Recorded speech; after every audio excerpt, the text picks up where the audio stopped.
नमस्कार, स्वागत आहे सर्वांचं आपल्या यूट्यूब चॅनलवरती। मुख्यमंत्री माझी लाडकी बहीण योजना या योजनेसंदर्भात नवीन अपडेट आलेली आहे आणि ही अपडेट आजच्या या व्हिडिओमध्ये आपण जाणून घेणार आहोत। व्हिडिओला सविस्तर सुरुवात करण्यापूर्वी जर तुम्ही चॅनलवर नवीन असाल आणि प्रथमच व्हिडिओ पाहत असाल तर चॅनल सबस्क्राइब करून ठेवा। मुख्यमंत्री माझी लाडकी बहीण योजनेच्या ज्या काही सरकारच्या माध्यमातून नवीन अपडेट लेटेस्ट सूचना तुमच्यासाठी येतील त्या तुम्हाला लगेचच चॅनलवर पाहण्यास मिळतील। मुख्यमंत्री माझी लाडकी बहीण योजनेच्या सर्व वेळच्या वेळी नवीन अपडेट जाणून घेण्यासाठी गरजेचं आहे चॅनल सबस्क्राइब करणं, जेणेकरून कुठलीच अपडेट तुमची लाडकी बहीण योजनेची मिस होणार नाही। चला मग अगोदर चॅनल सबस्क्राइब करा आणि संपूर्ण व्हिडिओ पाहूया काय आहे मुख्यमंत्री माझी लाडकी बहीण योजनेसंदर्भातली नवीन अपडेट। मुख्यमंत्री माझी लाडकी बहीण योजनेचा तुम्ही जरी फॉर्म भरलेला असेल आणि भरलेला नसेल भरणार असाल तर तुमच्यासाठी महत्त्वपूर्ण व्हिडिओ आहे, महत्त्वपूर्ण सूचना आहे। या ठिकाणी पहा, तुम्ही अगोदर फॉर्म भरलेला आहे तर नक्कीच तुमच्यासाठी देखील महत्त्वाची सूचना आहे।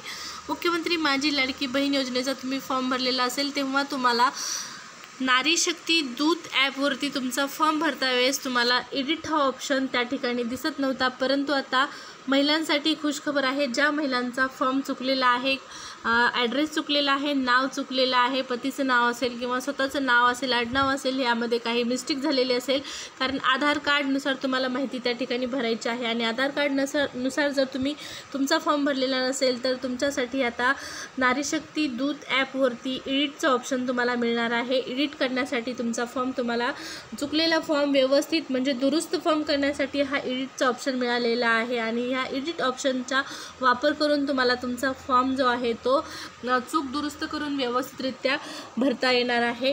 हा ऑप्शन जो आलेला आहे तो तुम्हाला वारंवार वापरता येणार आहे का तर नाही मैत्रिणींनो, हा जो ऑप्शन आहे एडिटचा तो तुम्हाला फक्त आणि फक्त एकदाच एडिट करता येणार आहे, म्हणजे एकदाच हा ऑप्शन वापरता येणार आहे। वारंवार चुका दुरुस्त करण्यासाठी तुम्हाला हा ऑप्शन मिळणार नाही, फक्त एकदाच तुमचा भरलेला फॉर्म तुम्हाला दुरुस्त करता येणार आहे।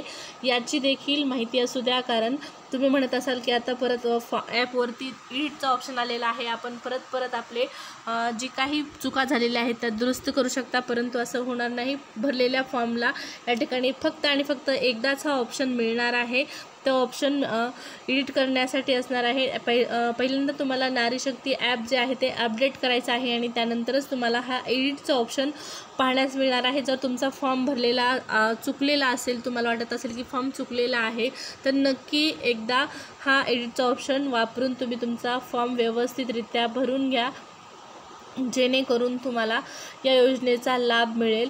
आणि जरी तुमचं नाव चुकलेलं असेल एडिट करू शकता, तुमचे कागदपत्र म्हणजे बँक अकाउंट डिटेल्स चुकलेले असतील, बँकेचं तुमचं डॉक्युमेंट जे पासबुक तुम्ही दिलेलं आहे ते जरी तुमचं त्या ठिकाणी फोटो काढायचा व्यवस्थित आलेला नसेल किंवा इतर जे तुमचे डॉक्युमेंट आहेत, आधार कार्ड असो, इतर कोणते जे डॉक्युमेंट तुम्ही अपलोड केलेले आहेत ते जर डॉक्युमेंट तुम्ही व्यवस्थितरित्या दिलेले नसतील, चुकीचे दिलेले असतील, तरी तुम्ही त्या ठिकाणी डॉक्युमेंट देखील एडिट करू शकता, परंतु एकदाच हा ऑप्शन मिळणार आहे। याची देखील माहिती असू द्या, याची देखील तुम्हाला पूर्वसूचना असणं गरजेचं आहे। तर एकदाच हा ऑप्शन वापरू शकता तुम्ही भरलेल्या चुकलेल्या फॉर्मसाठी। सरकारच्या माध्यमातून जास्तीत जास्त महिलांना या योजनेचा लाभ मिळण्यासाठी जास्तीत जास्त प्रयत्न केले जात आहेत। पहा, आता एडिटचं ऑप्शन देखील आलेलं आहे। 31 ऑगस्ट तुम्हाला माहीत आहे अर्ज करण्याची शेवटची तारीख आहे। फॉर्म भरून घ्या, 2 महिन्याचे पैसे एकदाच मिळणार आहेत पुढच्या 15 तारखेला तुम्हाला, त्यामुळे मुख्यमंत्री माझी लाडकी बहीण योजनेचा जास्तीत जास्त फायदा होईल। या रीतीने व्यवस्थित फॉर्म भरून घ्या। मुख्यमंत्री माझी लाडकी बहीण योजनेच्या सर्व अपडेट जाणून घेण्यासाठी आपलं टेलिग्राम आणि यूट्यूब चॅनल देखील सबस्क्राइब करा। व्हिडिओ जर आवडले असेल तर लाईक करू शकता। मुख्यमंत्री माझी लाडकी बहीण योजनेच्या सर्व लेटेस्ट अपडेट, नवीन माहिती तुम्हाला इथं पाहण्यास मिळेल। धन्यवाद।